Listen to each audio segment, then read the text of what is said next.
celestial sea con cada uno de ustedes.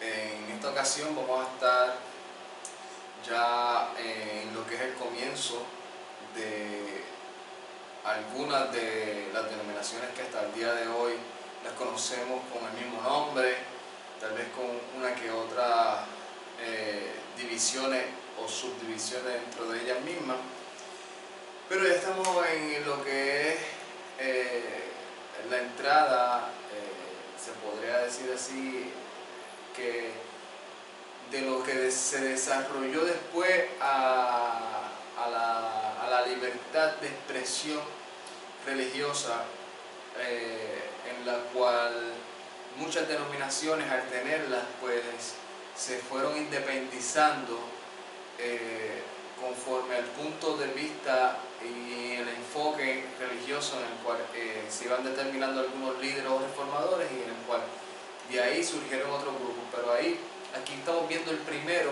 y vimos que la motivación, o el primero de manera que tuvo potestad y que tal vez tenía una fuerza, no para dominar a la institución sede de ese tiempo, ¿verdad? Que hasta este momento todavía es la institución católica romana, no para dominarla, pero sí para hacerle frente.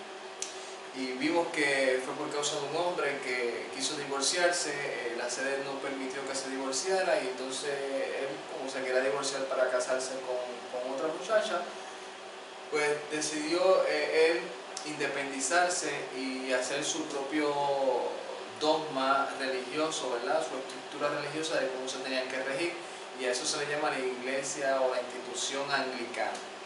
Pero aquí vamos a ver cómo está más o menos, cómo se divide, ¿verdad? Desde el contexto moderno, cómo se dividen la mayoría o las principales personas que dicen ser anglicanos, pero que tienen diferentes pensamientos porque piensan diferente a otro anglicano. Y el primero, ¿verdad? Se le denomina, ¿verdad?, que dentro de la iglesia anglicana se le pueden distinguirse más o menos, por ejemplo, en 3 clases. Hay muchas más, pero las principales, o las de más influencia, son estas 3, que son las que voy a traer. Y dice que es en lo que respecta a su acercamiento a las doctrinas bíblicas, católicas y liberales. Así se dividen estos 3 grupos, unas que realmente se filian mucho al catolicismo, otros a lo que son indirectamente más a lo que es el texto literal de la escritura, y otros más a ser liberales. La alta iglesia o la high church es el círculo más conservador de la iglesia anglicana y cercano principalmente a la aristocracia inglesa, el cual preserva conceptos católicos en lo cual respecta al culto y al ecumenismo. Su principal reflejo dentro del culto es la aceptación de los 7 sacramentos católicos. Las imágenes icónicas del catolicismo, ellos no las veneran como el catolicismo romano, pero tampoco prohíben que otros miembros lo hagan. Y el marcado ecumenismo con la Iglesia Católica Romana, de ahí los famosos anglo-católicos. Este es un sistema dentro de este sistema anglicano, donde son bien parecidos, bien afiliados con el catolicismo, inclusive ya hicieron una reconciliación con el catolicismo, y por eso es que se dice que son mayormente, ¿verdad?, de los ecuménicos, donde ellos son bien abiertos al pensamiento ideológico de otras denominaciones, de otros sistemas religiosos, y si están haciéndolo bien o no están haciéndolo bien, eso ellos no se preocupan mucho por eso. Ellos lo que indirectamente están bien influenciados en lo que es la que vamos a buscar los puntos en que tenemos en común, vamos a buscar la armonía, vamos a buscar todos, la famosa frase, todos a última hora le servimos a un Dios, o todos estamos buscando lo mismo. Y debido a esa ideología, ese pensamiento que está arraigado ahí, ¿verdad?, que bien es heredado del catolicismo, ¿verdad?, para poder entrar en los lugares donde quieren entrar y tener influencia y potestad, ¿verdad?, o se podría decir seguir manejando las masas. Pues esta que se le llama la High Church, ¿verdad?, que es un grupo aristocracia, ¿verdad?, cuando se llama aristocracia es porque su nivel económico es tienen tienen mucho dinero, bueno, por lo menos la mayoría. Aquí vamos a ver que hay otro que son las Low Church, ¿verdad? O la iglesia baja, que es el círculo más reformado de la iglesia anglicana, ligado con la historicidad directa de las reformas de Latimer y los posteriores reformados como Owen, Chadwick y Ryan, y parte de los llamados puritanos, que llegaron a establecer la colonia británica en Norteamérica, que pasaría a ser Estados Unidos. De allí se separaron algunos de ellas en las llamadas iglesias episcopales. Estos círculos son los más apegados a los 39 artículos y al libro de oración común tradicional. No se relacionan con los católicos romanos y hacen énfasis en su sentido protestante del anglicanismo, como parte del cristianismo histórico, apostólico, católico. Entiéndase por universal que la iglesia de Cristo está en todas partes de la tierra, y reformados son de tendencia mayormente calvinista y apegados a los preceptos reformados como los 5 sola: sola escritura, sola gracia, sola fe, solo Cristo, solo Dios sea la gloria, y el famoso Tulip, o los 5 puntos del calvinismo. Esto lo vamos a tocar un poquito más adelante. El detalle es que estas personas pues son de los que son más inclinados a estar familiarizados con los protestantes, no tanto con el catolicismo romano, sino con los protestantes. Y por eso es que se le llama, ¿verdad?, que ellos cuando dicen que no quieren ser, ¿verdad?, o no se asocian con los católicos romanos, es que no necesariamente es que no participan con ellos, es que cuando se les preguntan cómo ellos se identifican, no se identifican como católicos romanos, sino como episcopales o anglicanos. Y están lo que son los liberales, que no es un círculo aparte solo para temas de ordenamiento, lo podemos considerar de esa manera. Estos liberales son aquellos que han realizado las últimas modificaciones y aperturas en la iglesia anglicana, sobre todo en la misma Inglaterra y en países como Canadá, Estados Unidos, Australia, que no quiere decir que todas las iglesias anglicanas de estos países sean liberales. Están a favor de la apertura al ministerio femenino, designación de presbíteros, pastores y arzobispos femeninos, el ordenamiento homosexual, el casamiento homosexual, y una fuerte tendencia a ideas socialistas. Estos son los liberales, se podría decir. Estos son los laicos también, que son una influencia bien fuerte, también de mucho dinero, y que mayormente se inclina más a influenciar las leyes que ya están puestas dentro de un sistema de gobierno, sea en cualquiera de estos estados, sea en Estados Unidos, en Australia, en Canadá o en mismo Inglaterra, influenciando a los políticos a que modifiquen sus leyes y crean, ¿verdad?, o legislen derechos para que forzar a las instituciones religiosas a que le den la libertad, ¿verdad?, a que mujeres, por en este caso, ¿verdad?, que las mujeres tengan la oportunidad de formar un liderato dentro de las instituciones religiosas, y también a que se acepte como manera normal lo que es el casamiento entre lo que se llaman los homosexuales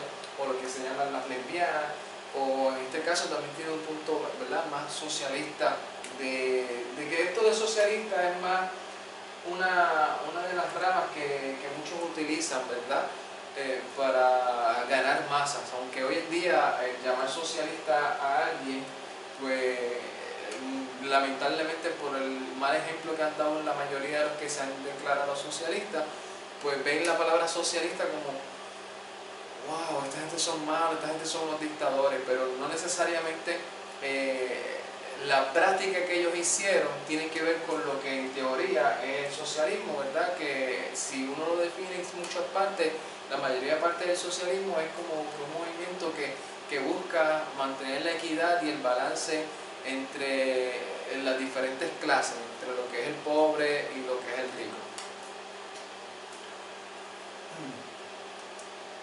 Y aquí vamos a ver un poco más, ¿verdad? Eso fue los 3 grupos de lo que eran los que más influencian en el sistema anglicano, ¿verdad? Para que puedan tener una idea de cómo es el sistema de del sistema de inglés, ¿verdad? De los ingleses, ¿verdad? Inglaterra, que está la reina Isabel y muchas de esas personas que influencian mucho, ¿verdad? O son las que tienen el liderato dentro de esos sistemas. La imprenta empieza a hablar, ¿verdad? O empieza a influenciar mucho en el tiempo en el cual vamos a estar hablando ahora, que es dentro de la reforma, ¿verdad? La invención de la imprenta como tipos de metal móviles en Alemania por Johann Gutenberg a mediados del siglo XV incrementó en gran medida la circulación de los libros y extendió la idea de renovación espiritual por toda Europa. Los humanistas como Erasmo de Rotterdam en los Países Bajos, John Colet y Thomas More en Inglaterra, Johann Reuchlin en Alemania y Jacques Lefebvre de Etaples en Francia contribuyeron en la propagación de las escrituras. Luego Martín Lutero y Juan Calvino propulsaron el estudio de la Biblia. El primer libro escrito en esta imprenta inventada por Gutenberg fue la Biblia. O sea que en todo el invento que se estaba haciendo, como la mayoría de ese tiempo, que es bien importante, ¿verdad?, también recalcar, aunque este no es un tema directo hacia eso, pero es bien importante que aún hasta este tiempo todo el mundo, la mayoría de la gente no fuera religioso, le gustara irse más por el pensamiento filosófico o por el pensamiento de lo que es la mística y todo eso, pero todo, por lo menos más del 90% se podría decir, todos creían en que había un creador que creó los cielos y la tierra y que ese creador era el que manejaba todas las cosas. No, eso de lo que es el movimiento que últimamente está acrecentándose lamentablemente a nivel mundial, que es el movimiento del ateísmo, que se va mayormente más por el humanismo, no existía de una manera abrumadora o por lo menos con peso como lamentablemente tiene hoy en día. Que inclusive muchos de los filósofos de hoy en día se consideran ateos. En este tiempo todos los filósofos, todas estas personas no se consideraban ateos, se consideraban personas que creían, tal vez no creían en el sistema religioso que había en esos tiempos, de cómo cada quien vivía su vida y las doctrinas y las cosas que hacían, pero sí sabían y le llamaban a eso, el religioso le llama a Dios, ellos le llamaban como tal vez la esencia de todas las cosas, lo definían según su concepto, pero creían en eso. Vamos a seguir. Y dentro de lo que hicieron, ¿verdad?, de la imprenta, la primera que hicieron fue lo que es la Biblia. La Reforma Protestante en el siglo XVI. Aquí ya vamos a empezar con Martín Lutero. Martín Lutero nace en Alemania en el 1483 y entra al monasterio agustino de Erfurt, Alemania, en el 1505. Vivió en un pánico constante a morir sin confesar algún pecado por omisión involuntaria. Esto ustedes lo ven relatado en lo que son las documentales sobre Martín Lutero, las películas, cómo él lo presenta, ¿verdad?, este personaje que está haciendo como si fuera Martín Lutero, como que una persona que tiene miedo de todo, cree que todo lo que hace va para el infierno, siempre está buscando cómo hacer penitencia y oraciones porque tiene temor de morir y que no haya remedio y que no hubiese sido, ¿verdad?, uno de sus pecados perdonados. Era inestable en cuanto a su salvación y por recomendación de uno de sus confesores, aceptándolo como proveniente de una autoridad puesta por Dios. Abrazó el misticismo como una de sus fuentes de fe, practicaba celosamente el sacramento de la penitencia castigando su cuerpo. Estudiando la carta a los romanos, descubre que el justo será justificado por su fe y no por sus obras, dándole esto a Lutero seguridad en su salvación.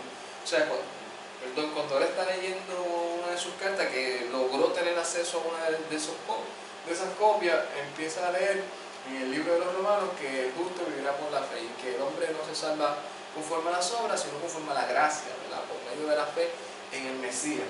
Esto lo libertó de una manera, ¿verdad?, se podría decir mental y física de estar dependiendo de hacer penitencia y estar castigando para poder amortiguar sus deseos carnales, sus pecados, y entonces mantenerse salvo. Entendió que ese no era el camino para que la persona pudiera encontrar lo que es la salvación.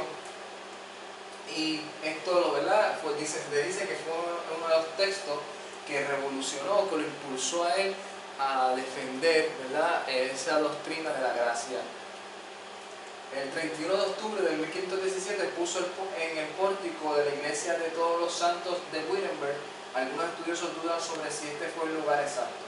Sus 95 tesis a proporciones escritas en latín contra la venta de indulgencia, remisión mediante un pago de los castigos temporales impuestos por la comisión de los pecados para completar la construcción de la Basílica de San Pedro en Roma, obra de los papas Julio II y León V.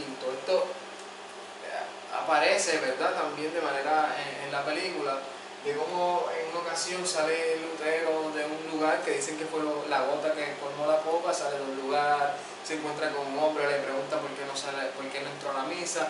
El hombre dice, tenía como que un certificado debajo de la sila, y dice, no, porque ya yo soy salvo, ya tengo la certificación papal de que ya yo pagué por mi, ¿verdad?, por mi indulgencia, yo pagué todo, ya yo tengo mi salvación segura. Y eso como que fue la gota que colmó, ¿verdad?, a Lutero, entonces, para poner estas 95 tesis en contra de eso, porque él decía, ¿cómo va a ser que ustedes estén engañando al pueblo para poder construir o terminar de construir, ¿verdad?, esta basílica de San Pedro a cuesta del dinero del pueblo, engañándoles que si ellos daban ese dinero, ellos entonces iban a sacar a sus familiares mucho más rápido de un purgatorio, inclusive ellos podían a obtener mérito por medio de esa ofrenda. Una de las frases que se dice es que le decían a las personas, mira, automáticamente esa moneda que tú des, que haya en el frasco del Papa, en ese mismo momento el familiar tuyo va a estar saliendo de lo que es el purgatorio. Inclusive se dice que las personas que el papado, ¿verdad?, o la institución católica en ese momento cogió para promocionar esa ideología, en esos sitios fueron a personas que los habían sacado algunos de la cárcel y otros tenían delitos, ¿verdad? Y creo que en la película aparece también eso. Pero esto fue lo que, entre todo este desarrollo, motivó a Lutero a poner estas 95 tesis en contra de las indulgencias y de otros dogmas, ¿verdad?, que él encontró que el sistema institucional de ese momento no estaba haciendo de la manera correcta.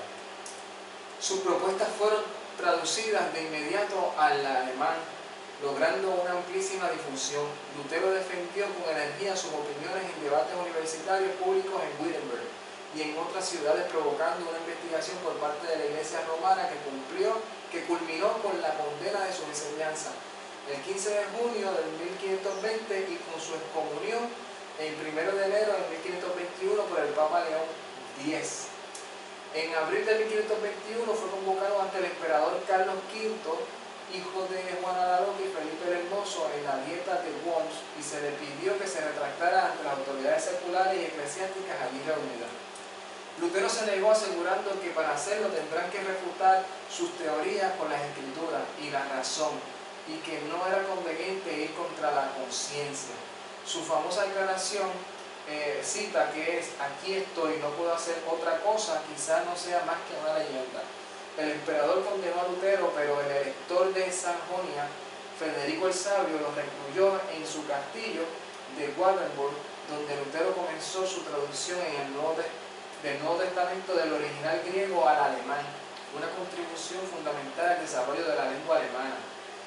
Los desórdenes provocados en Wittenberg por sus seguidores más extremistas le obligaron a volver a la ciudad en marzo de 1521 para establecer la paz por medio de numerosos sermones. O sea, que estos seguidores se revolucionaron a tal punto donde Lutero tuvo que ir a decirle a sus mismos seguidores que ese no era el camino así de tan extremista en este momento, en este caso, ¿verdad? Porque en todo este desarrollo, ¿verdad?, vemos como Lutero está en contra, ¿verdad?, de muchas cosas de la institución católica romana, pero en otras sí estaba a favor. Y entre eso, ¿verdad?, nunca quiso desligarse de la institución católica romana, sino lo que él estaba buscando era una reforma. O sea, que la institución católica romana reconociera sus errores y los rectificara y se arreglaran las cosas de manera doctrinal. Las guerras campesinas, la revuelta alemana en el 1524 al 1526, en la que los campesinos y la clase baja urbana se enfrentaron a sus señores, tanto religiosos como laicos. Y esto provocando por la gran opresión económica, provocado religiosa y judicial a la que eran víctimas. O sea que estas reformas protestantes también provocó que las personas que estaban siendo esclavas y que estaban siendo tan martirizadas buscaran un camino de cómo salir de ese yugo de sus opresores. En el 1525 los campesinos presentaron sus peticiones, conocidas como los 12 puntos de los campesinos, en la que incluía, por ejemplo, sus derechos a escoger sus propios sacerdotes, la abolición de la servidumbre y la garantía de trato justo en los juicios presididos por los nobles. El líder anabatista Thomas Munzer convirtió esta revuelta en algo de índole religioso al derrocar el régimen señorial, creando por algún tiempo comunidades campesinas en las que todas las propiedades eran comunes. Esto es como nota histórica. Irónicamente, quien provoca el debilitamiento de este movimiento fue Martín Lutero por no coincidir con ellos en cuestión del bautismo, ya que Lutero lo veía como un sacramento y aplicable a infantes. O sea, Lutero, a pesar de que estaba de acuerdo con muchas cosas de ellos, pero en este caso Lutero seguía pensando como institución católica romana de que la persona cuando nace tiene que bautizarse, ¿verdad?, como lo dice el dogma católico, y creía todavía en el bautismo de los infantes. Y estas personas, ¿verdad?, que indirectamente de manera moderna podemos decir fueron unas personas que empezaron a hacer, se podría decir, caminando en contra de protestas, buscando derechos a los humanos, que negociar con su, ¿verdad?, con sus dueños, en ese caso, ¿verdad?, que ellos eran esclavos, o con sus jefes de empleo, negociando con ellos de una manera para que le dieran un trato lo más justo, ¿verdad?, que fueron lo que empezaron ellos a provocar. Pero sin embargo, Lutero, por medio de estar en desacuerdo con ellos, provocó un debilitamiento de este movimiento. Y otras cosas, ¿verdad?, de Lutero es que Lutero, cuando empezó, también empezó hablando a favor de aquellos judíos que vivían en ese tiempo, en ese momento, diciendo a la institución católica romana que los había tratado súper mal, que había sido injusto con ellos, que ellos seguían siendo el pueblo de Dios, y empezó a hablarle a cada uno de esos judíos sobre la importancia de creer en el Mesías. Pero una vez ve el rechazo de esos judíos, empieza también a provocar cosas en contra de esos judíos, y empieza a escribir cartas hablando despectivamente de esos judíos que vivían en ese lugar, y a influenciar a las personas a que los trataran mal, inclusive a ellos, ¿verdad? De eso también hay cartas escritas. Y hay muchas también de las cosas que Lutero escribió que la institución católica romana también quemó y desapareció. Pero esas cartas que hablan en contra de los judíos hasta el día de hoy están. Son que Lutero sí hizo muchas cosas positivas dentro de lo que fue la reforma, como se llama, la reforma protestante, pero a veces se nos presenta él como un ícono, como si fuera un reformador que vivió el evangelio de manera exacta y provocó muchas cosas. Pero lamentablemente, cuando uno estudia realmente y ve la vida de este hombre, vemos que hizo cosas buenas, positivas, pero también hizo montones de cosas que no eran bíblicas y que la Escritura condena, y siguió manteniendo dogmas y doctrinas que aún la Escritura no enseña. Y es porque, obviamente, tal vez porque su nivel espiritual en ese tiempo, ¿verdad?, todavía no lo había desarrollado para poder entender las otras cosas, pero el punto es que eso es lo que está de manera histórica. Juan Calvino también es otro hombre que también influenció mucho, hasta el día de hoy influencia muchísimo, yo creo que está un poco más que Lutero. Esto está en el siglo XVI, ¿verdad? Nació en Noyon el 10 de julio de 1509 hasta el 1564, teólogo, reformador, religioso y humanista francés. Estudió para el sacerdocio en College de la Marche y en el College de Montaigne, bajo la Universidad de París. Si ustedes se dan cuenta, los primeros que estudió, ustedes si estudiaron desde el principio, ven que los primeros que estudiaban decían, y este fue una persona que había estudiado, ejemplo, en Alejandría, en Antioquía, en lugares donde se le enseñaba a personas de mucho alto nivel, porque tenían para pagar eso, cosas sobre filosofía, sobre cosas de la vida. Y ya como aparecen los sistemas de universitarios, pues vemos que estos que están saliendo ahora, ahí es donde ellos se están preparando. En la Universidad de París, y por su influencia, de su parte estudió leyes en las universidades de Holland y Bordeaux. Su teología se le convirtió en el principal exponente de las doctrinas a las cuales surgieron un buen número de iglesias reformadas protestantes. Publicó varios comentarios bíblicos y algunos libros tales como La Institución Cristiana. En el 1541 ayudó en la reforma de la iglesia de Ginebra. Promovió el uso de la lengua francesa en las iglesias, redactó un catecismo y algunos himnos. En cuanto a teología, sus doctrinas decían que Dios creó todo bueno, pero desde el pecado original, la humanidad heredó el pecado de Adán y Eva, por lo cual todos los individuos merecerían ser destruidos. Pero Jesucristo ejerció como profeta, sacerdote y rey para llamar a los elegidos a la vida eterna con Dios.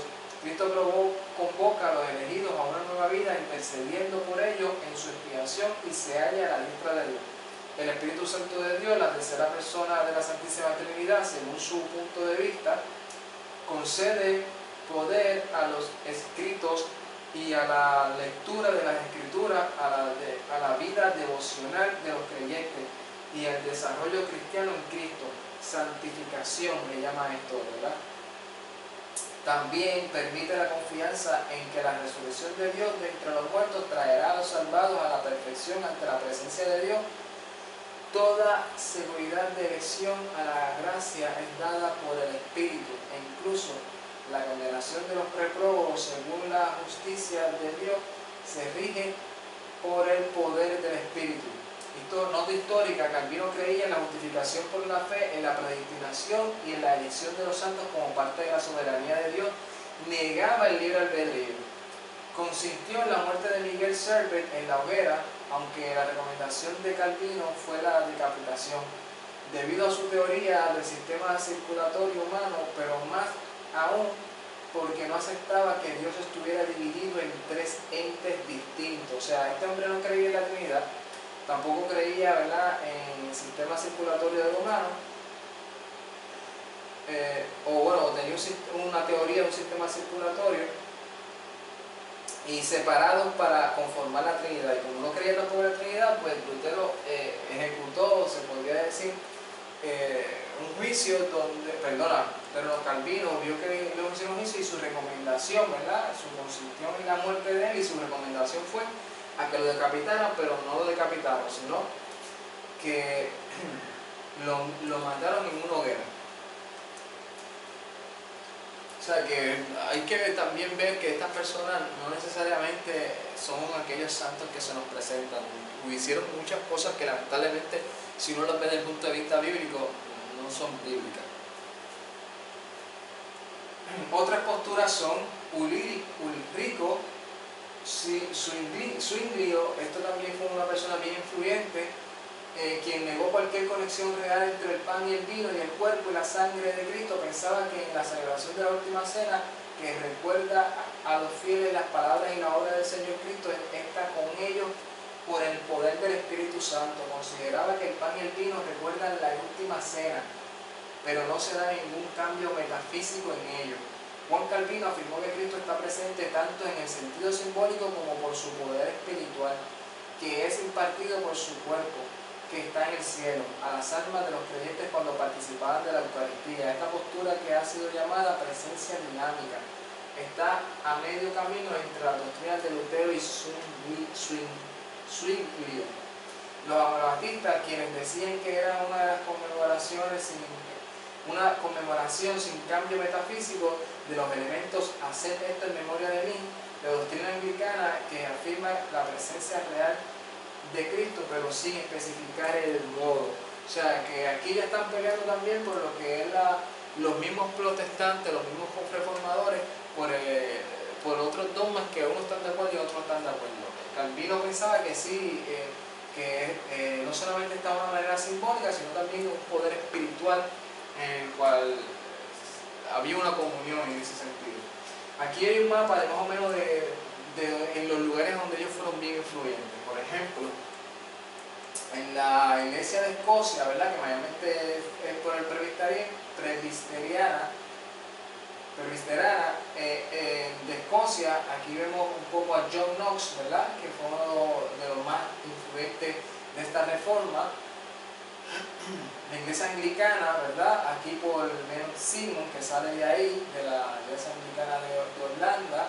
Martín Lutero sale de lo que es Alemania, y Ulrico Zwingli de Suiza, ¿verdad?, Juan Calvino también en Suiza, en Francia, Lefebvre de Etaples también, Jacob Hunter de Moravia, ¿verdad?, los luteranos, la iglesia unitaria, ¿verdad?, que también está influenciada por Johann Guggenheim, y por acá arriba que está lo de Schwerin, Gustavo Ibasa y Lauterilus. Estas son algunas, ¿verdad? Aquí dice: ya anteriormente en la República Checa se levantaron además los movimientos de los moravos y de los husitas en Bohemia. Aquí vemos, ¿verdad?, varios lugares donde realmente estos reformadores tuvieron más influencia, o de donde más seguidores tuvieron.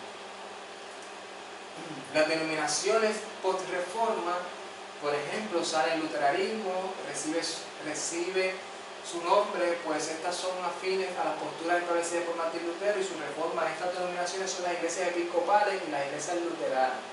El calvinismo o iglesia reformada, el trabajo de Calvino, Institution Christian Religiones, institución de la religión cristiana, en el 1536 al 1559. Fue el que tuvo mayor influencia en el desarrollo de las iglesias protestantes de la tradición reformada. De esta tendencia surgen grupos como los presbiterianos, cuáqueros, separatistas y puritanos. El unitarismo niega el dogma de la Trinidad porque sostienen que Dios existe en una sola persona, la expiación delegada, Jesús como un vicario enviado por Dios, la divinidad de Jesucristo, las dos naturalezas, el pecado original y el castigo eterno, considerándolos irracionales y no bíblico. Celebran la cena no como sacramento, sino como recuerdo de la muerte de Jesús y como expresión de la comunión espiritual con él. Practican el bautismo infantil. Estos son, ¿verdad?, más o menos de los tres movimientos de reforma de más influencia en esos tiempos, que fueron los que salieron. De cada uno de estos van a salir varios. Las denominaciones post-reforma también están los anabaptistas, que surgieron en Europa durante la reforma, principalmente en países como Alemania, los Países Bajos y Suiza.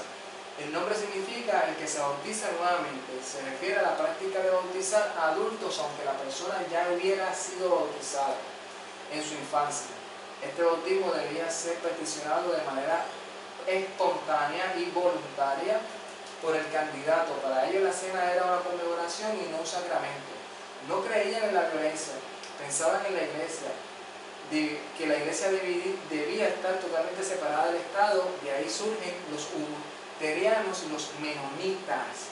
Iglesia anglicana o iglesia de Inglaterra, de aquí salen grupos como puritanos, metodistas, calvinistas, con George Whitefield, compañero ministerial de Wesley, precursor de la predestinación al aire libre, de la predicación al aire libre, metodistas y wesleyanos, John Wesley, arminiano, los bautistas separatistas en Holanda, iglesia bajo la dirección de John Smith y Thomas Ellis, siglo XVII, arminianos y calvinistas.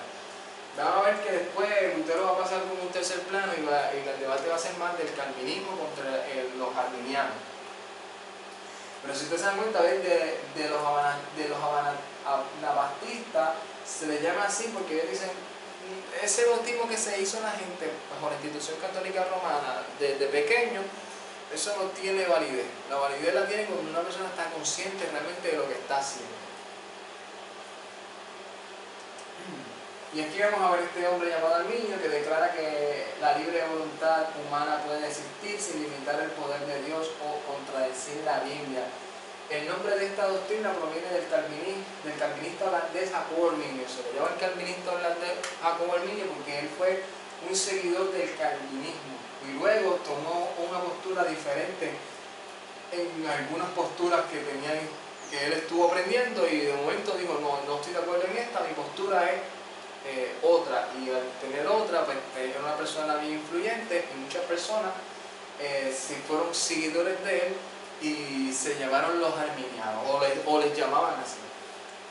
Los arminianos desarrollaron en 1610 una teología sistemática y racional basada en sus enseñanzas, donde afirmaban que la elección estaba condicionada por la fe, que la gracia podía ser rechazada, que la obra de Cristo estaba disponible para todas las personas y que era posible que los creyentes cayeran en desgracia. O sea, que una persona puede encontrar lo que era la salvación por medio de la fe, pero si la persona de una manera voluntaria decidía rechazar o menospreciar ese regalo, ese don de salvación, por su manera, lo expresaba por su manera de vivir, por su manera de ser, podía caer en desgracia, ¿verdad? Como se dice de manera bíblica, cayó de la gracia y podía perder esa salvación. O sea, el padre podía, o ellos dicen, mira, si tú haces esto y esto, vas a perder la salvación.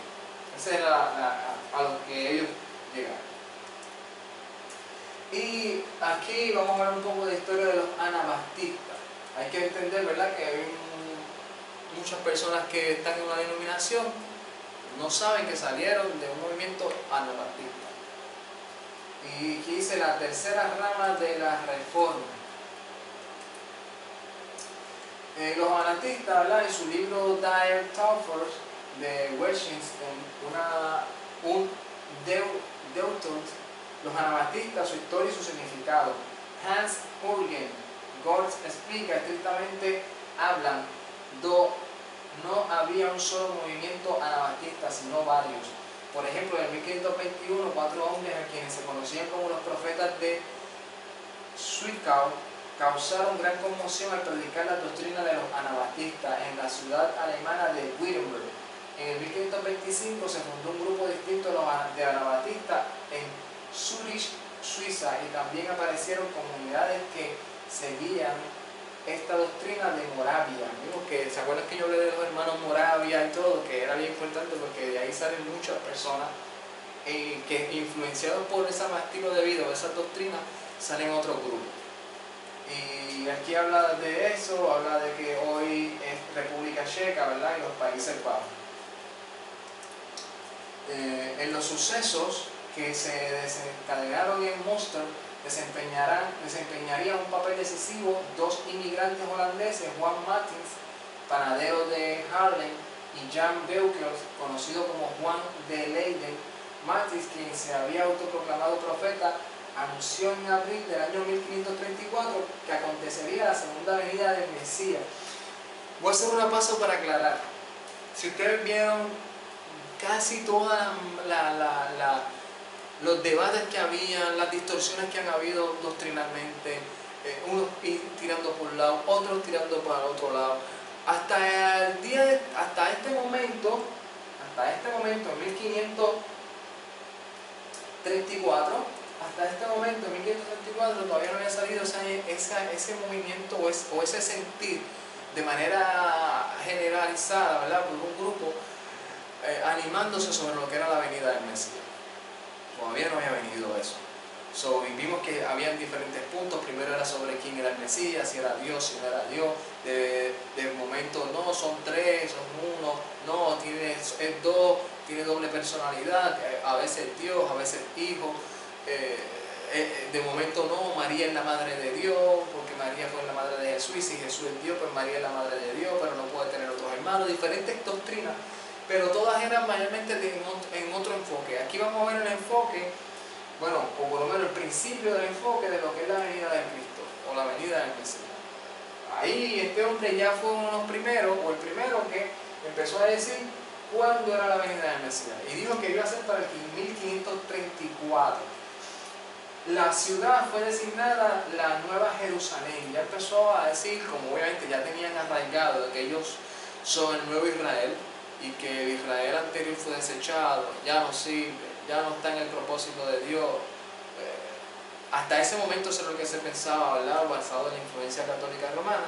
Pues vamos a llamar una Nueva Jerusalén a un lugar que no es Jerusalén, pero vamos a llamarle así, que se menciona en la Biblia, y el clima se volvió apocalíptico.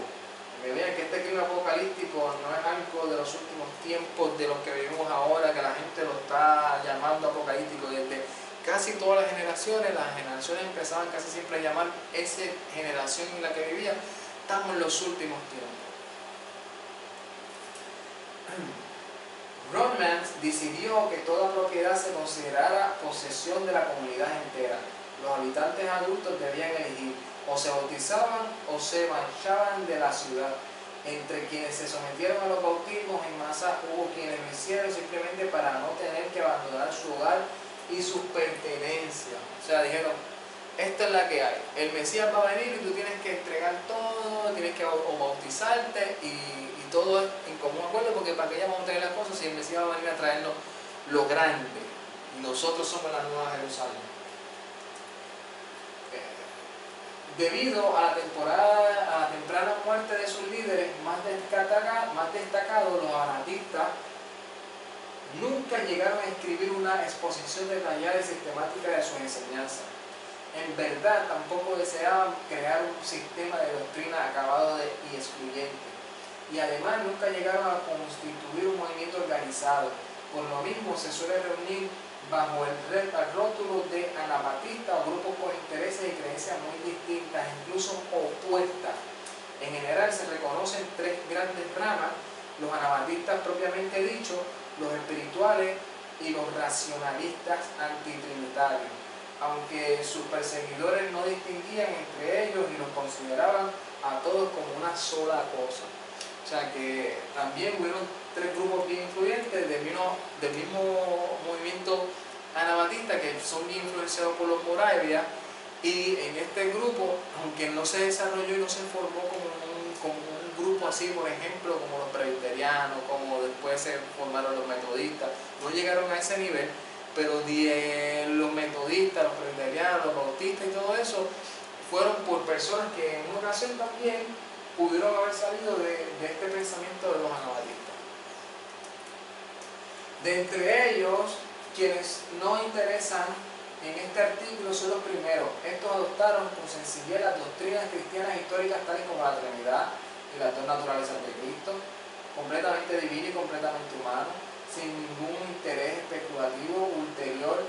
Al igual que Zwinglio, Lutero y Calvino creían en la salvación solo por la gracia, por medio de la fe y sin obras meritorias. La autoridad final de la Escritura y el sacerdocio de todos los creyentes, pero divergían de ellos en cuanto a su práctica y aplicación. O sea, que es lo mismo que pasa en muchas denominaciones. Todo el mundo dice, yo creo en la Biblia, yo creo en esto, yo creo en lo otro, pero en la práctica se diferencian. Aquí ellos pues no se cuestionaron ninguna de estas doctrinas. Ven que ya no hay ese debate de que si Cristo es Dios, si no es Dios, por lo menos en este momento, ¿verdad? Siempre hubo uno que otro, ¿verdad?, que se diferenciaban, pero ya no como un tema principal.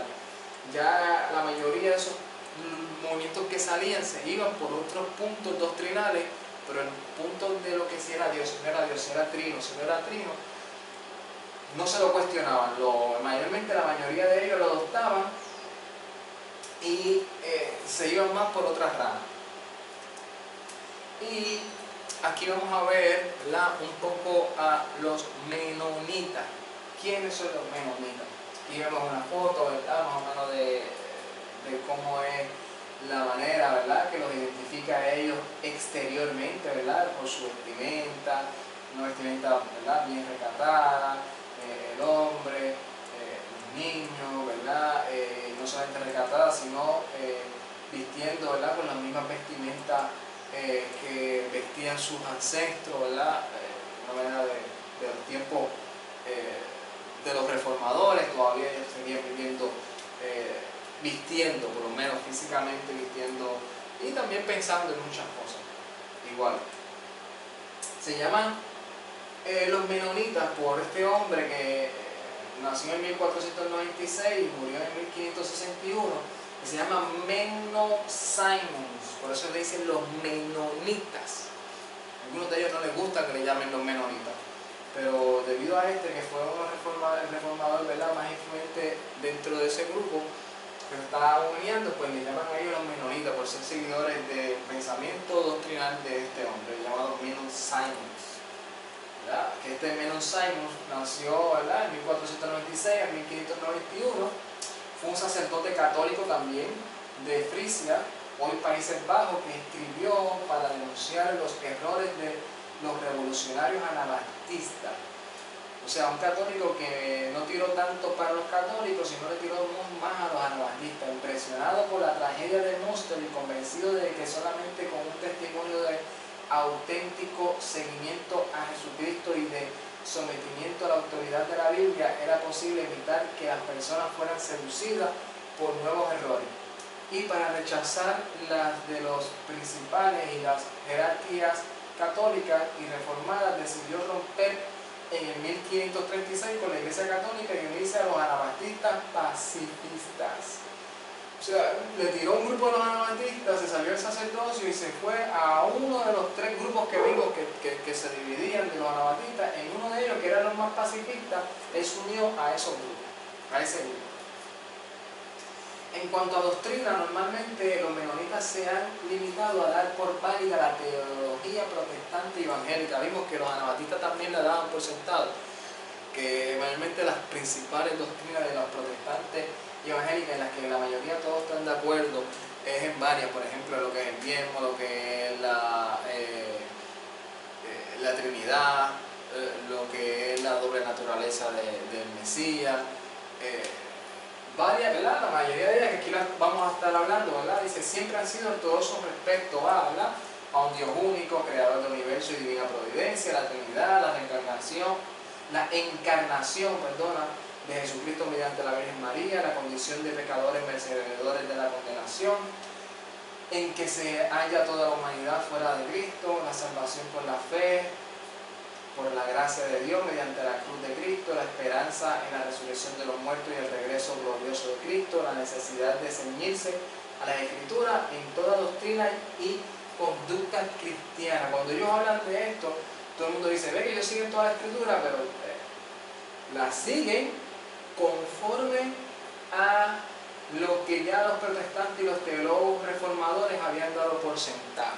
O sea, que ellos no cuestionaban mucho en eso. Diferían de uno que otro dogma a lo cual ellos se inclinaban, pero en las que era bien arraigada, nunca dijeron, vamos a verificar qué dice la Escritura sobre quién es el Mesías. Vamos a ver qué dice la Escritura, si es 2, si es 3. Vamos a ver si la Escritura, por ejemplo, habla si el tiempo es vigente, si no es vigente. Vamos a ver si la Escritura, por ejemplo, habla de quién es el creador, quién es el creador. Todas esas cosas que también son importantes dentro del término doctrinal, ¿verdad? Pues ellos dieron por sentado. Y decían que eso era doctrina cristiana. ¿Por qué la llamaban doctrina cristiana? Porque era doctrina de reformadores. Con esto no estoy diciendo que no tenían cosas correctas. Lo que quiero decir es que lamentablemente ellos, no solamente, la mayoría de todos ellos, y hasta el día de hoy la mayoría de nosotros hemos cometido a veces ese error. Damos por sentado las cosas sin investigarlas, sin analizarlas, sin estudiarlas, sin profundizar en ellas, sin analizarlas.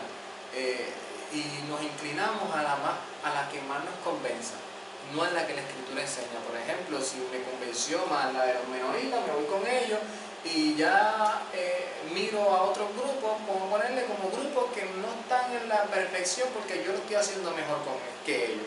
Pero no se cuestionan si cómo lo están haciendo otros grupos es como la Escritura lo enseña, y como tú lo estás haciendo como el reformador que tú sigues, el que te lo enseñó, pues piensa que es correcto, porque el reformador que tú sigues, tú piensas que es una persona que no se pudo haber equivocado.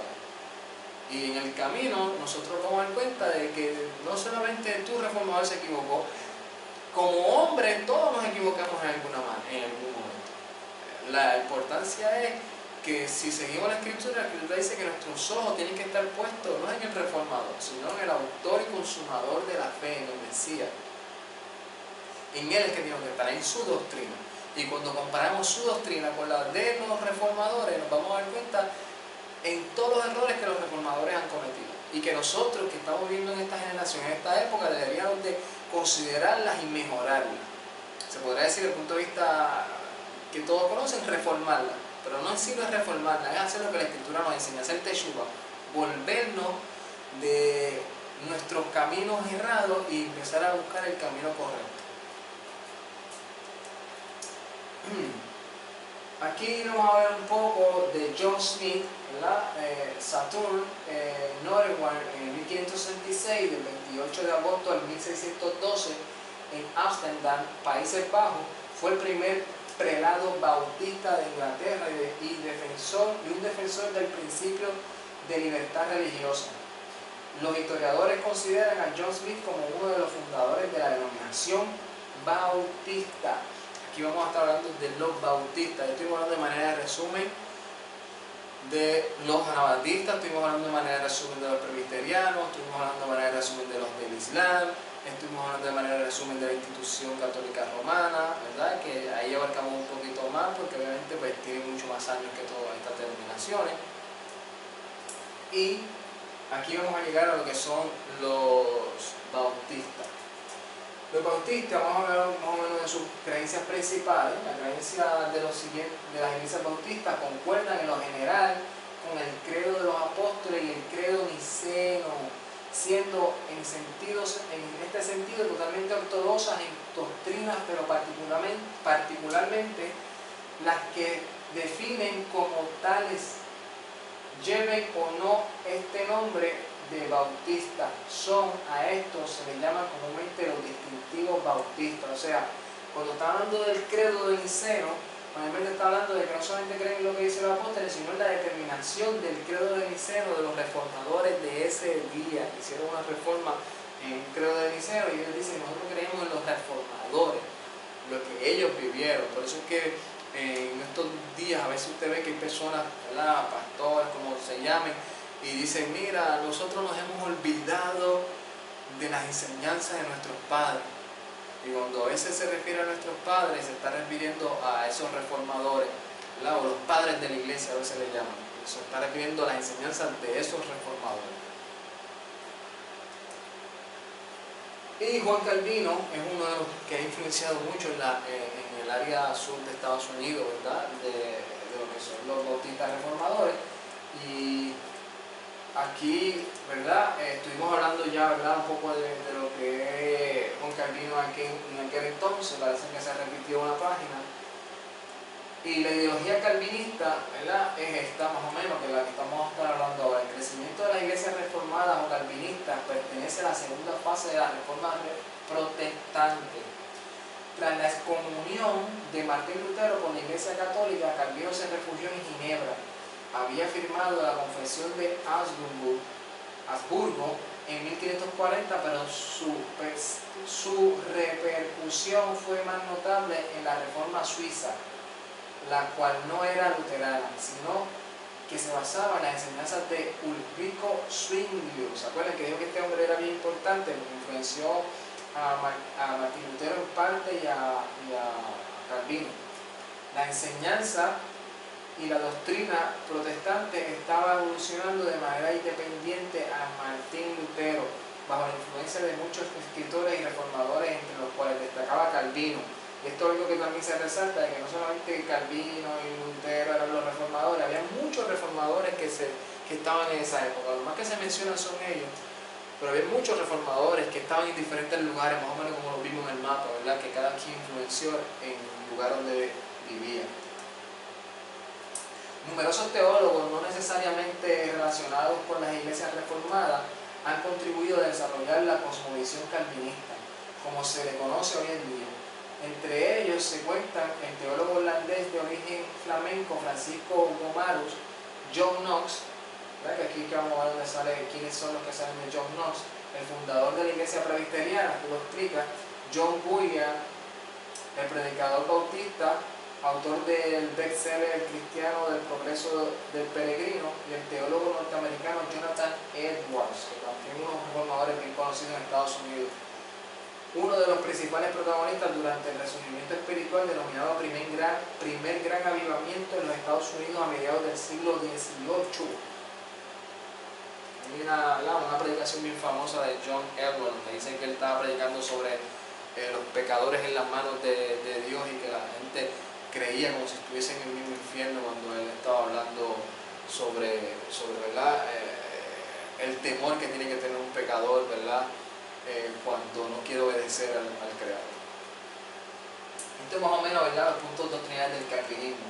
Aquí él explica, ¿verdad?, la revelación total. Él dice que el hombre está depravado totalmente, y los textos que utiliza, o algunos textos que utiliza, es Romanos 5.12, el pecado pasó a todos los hombres. Eso es lo que dice en Romanos 5.12, ¿verdad? Que sí, así como Adán pecó, el pecado pasó a toda la humanidad. Usa también el de Timoteo 2.25, donde dice que los hombres están cautivos bajo la influencia del enemigo, ¿verdad? Dice Timoteo, ora por ellos a ver si el Padre los liberta, ¿verdad? A esos hombres que están cautivos bajo el Satán. Habla también de Salmo 51.5, donde dice que David dice en este salmo que en pecado me concibió mi madre. En Génesis 6.5, donde dice que el hombre estaba pecando y que todo su pecado era de continuo mal. En la elección, ¿verdad?, lo que se habla de la elección incondicional, que él dice que el hombre no puede hacer nada, ya él está siendo elegido desde antes de la fundación del mundo. Los varios textos de los que utiliza, ¿verdad?, entre uno de ellos es que no por ser ustedes numerosos yo los escogí. Esto fue cuando el Padre le dice al pueblo de Israel: yo los escogí a ustedes no por ustedes ser numerosos, yo los escogí por el pacto que yo hice con Abraham, Isaac y Jacob, ¿verdad? O porque a mí me plació, porque ustedes eran el pueblo más insignificante. Y también habla de la expiación limitada, ¿verdad? Que dice que no todo el mundo va a ser salvo, pero desde el punto de vista que ellos lo ven es que ya están escogidos los que van a ser salvos. Los que no van a ser salvos, para ellos no es el Evangelio. Tú le puedes hablar a una persona del Evangelio y no te va a creer porque ya él está destinado a la perdición. Ese es a la conclusión que se le habla, ¿verdad? Que son los 5 puntos que le llaman el tulip. Y él usa, ¿verdad?, el Evangelio de Juan 10.11, donde dice: mis ovejas escucharán mi voz, explicando como ven que son sus ovejas las que van a escuchar su voz, los que no son de él no lo van a escuchar. Antes de la fundación del mundo, ¿verdad?, yo los escogí, ¿verdad? Esto está en Efesios 1.4, donde dice: yo los escogí a ustedes antes de la fundación del mundo. Y uno dice: wow, pero ¿qué está diciendo ahí? Pero así no podemos estudiar otros textos. Cuando estudiemos arminiano, vamos a ver otros textos de arminiano que también dicen de manera literal cosas que contradicen esto. Pero lo importante es estudiar y profundizar y ver y llegar al balance del contexto de lo que quiere decir en cada uno de ellos. La gracia irresistible, ¿verdad? Que dicen que el hombre que ya ha sido destinado no se puede resistir a la gracia que el Padre le va a derramar para salvarlo. O sea, que me pueden predicar y si yo voy a ser salvo, yo no puedo decir que no. Ya yo estoy obligado a decir que sí porque ya me predestinaron a eso. Eso se apoya en Romanos 8.30, ¿verdad? Que dice: yo los predestinó. Romanos 9.11 dice que a Jacob escogió y a Esaú rechacé. Como quien dice, Jacob no pudo hacer nada para que yo lo escogiera. Porque eso es lo que dice el texto, ¿verdad? Que Jacob no hizo nada, que antes de que ellos nacieran ya él los había escogido. Pero hay que entender si los escogió para salvación o los escogió para otra cosa. En la perseverancia de los santos, que dice Filipenses 1.6, que dice que él completará la obra, donde dice: aquel que empezó la obra la completará hasta el final. O sea, que no solamente ya te escogió para salvación, que no puedes hacer nada, sino ahora esa salvación que tú tienes, no importando lo que tú hagas, hasta el final el Padre lo va a completar. Romanos 8.1, donde dice: ninguna condición o ninguna condenación hay para los que están en el Mesías. Diciendo que si ya tú estás en el Mesías, ya no hay condenación para ti. Hagan lo que hagan. Y la influencia, ¿verdad? Esto es un sistema teológico cristiano y una actitud hacia la vida cristiana que pone en énfasis en la autoridad de Dios sobre todas las cosas. El calvinismo, también llamado tradición reformada, fe reformada, teología reformada, movimientos cristianos relacionados al calvinismo, iglesia presbiteriana influenciada por el calvinismo, el puritanismo influenciada por el calvinismo, la iglesia reformada, que mayormente muchas de ellas, la mayoría de ellas son bautistas, influenciada por el calvinismo, la iglesia evangélica española influenciada por el calvinismo, iglesia reformada de España influenciada por el calvinismo. Y aquí vamos a ver una de las iglesias influenciadas por el calvinismo, que es la presbiteriana, pero vamos a dejarlo para la próxima ocasión para hablar con más detalle, ¿verdad?, sobre este compartir de historia de la iglesia y origen de la doctrina. Que la paz de nuestro Padre Celestial sea con cada uno de ustedes, con cada una de sus familias. Ya estamos llegando tal vez a las denominaciones que ustedes pertenecen, que a ustedes les gustaría tal vez escuchar, saber, aprender un poquito más, ¿verdad? No como lamentablemente me sucedió a mí en un caso que subí a un lugar y le pregunté, antes de preguntarle a la persona me dijo, yo soy pentecostal, y yo dije, qué bueno que eres pentecostal, y me dijo, mira, pero yo llevo 40 años siendo pentecostal, yo soy pentecostal de esos de los huesos rojos, huesos rugidos. Y mira, qué bueno, y le pregunté, ¿qué es ser pentecostal para ti? Y hasta ahí, ¿verdad? Hubo un silencio donde la persona no supo realmente contestarme qué era ser un pentecostal. Llevaba 40 años en un sistema religioso que se denomina pentecostal, que o no se encargó de explicarle a él por qué se denomina pentecostal o qué es ser un pentecostal, o él tal vez no entendió, o hasta ese momento, en esos 40 años, todavía no había entendido qué era ser un pentecostal. Aquí estoy trayendo de manera resumen para que podamos visualizar y podamos aprender juntos sobre lo que son la historia de la iglesia y el origen de la doctrina. Así que hasta la próxima. Shalom. Lolis Hoa, Yeshua Haderek, Haimet, Hahaim. Shalom Ubrajo Lekolam. Ay, tate.